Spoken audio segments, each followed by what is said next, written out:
We're here, everybody. I have all my stuff to talk about. Let's see what it looks like inside.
Everybody, and welcome. Today we're at the church and I'm going to be sharing my heart, and this is a celebration of my parents.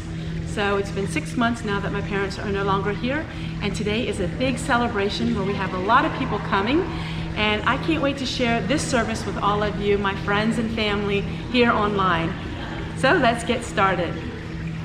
And as most of you know, I'm the eldest daughter, Jerry, and just so you, in case you don't know the rest of the family, Ron is next, right there, waving his hand.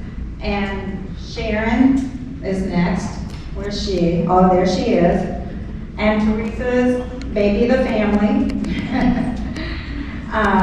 Anyway, that's us. We appreciate it, and we're happy to be together. I was thinking, we did our crying last year when Mom and Dad passed away, and now this is a celebration. We want to just celebrate the fact that they have new bodies and new minds, and they're happier than they ever were before, and we have peace in that. I'm sharing as well. Good afternoon, everyone. I really want to thank you all for coming out to help celebrate Bill Martin's life.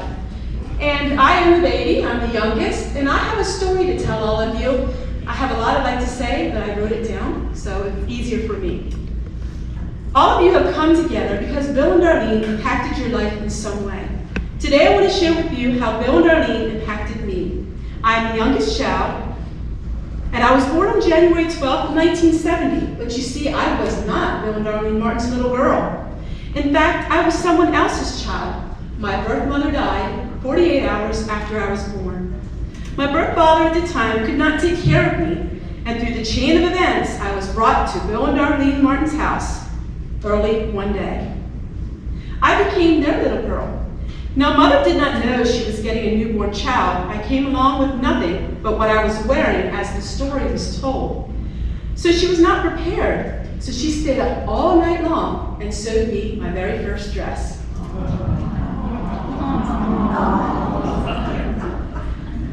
Or you see, that was the kind of woman that Darlene Martin was. She didn't just stand around and wait for someone else to fulfill a need. When Darlene seen a need, she sprang into action. And she stayed late into the night to sew me that. She always took great satisfaction in being a homemaker. She said, "Tessie, if a job is worth doing, it's worth doing right." And these are the things she instilled in me. At a very young age, Whether she was teaching me how to wash the floor, how to properly hang the wash on the clothesline, she would always say, "Now, Teresa, make sure you don't stretch the bottom of the shirt. Add 3 clothespins." My mother was always seeing to the needs of her household before her very own needs. She always took care of my father, from combing his hair every morning to laying his clothing out exactly the way he was supposed to wear it. Mother provided everything for father. He didn't lack in anything. Mother was an excellent Pennsylvania Dutch cook. She made her own pies, cookies, cakes, and wonderful food. She catered to father and only made the things he liked to eat. It didn't take much to make Daddy happy, but he was a sneaky eater, and I bet he got that from the Martin side. Maybe not. I think the Martins, I think you all liked your Pennsylvania Dutch food.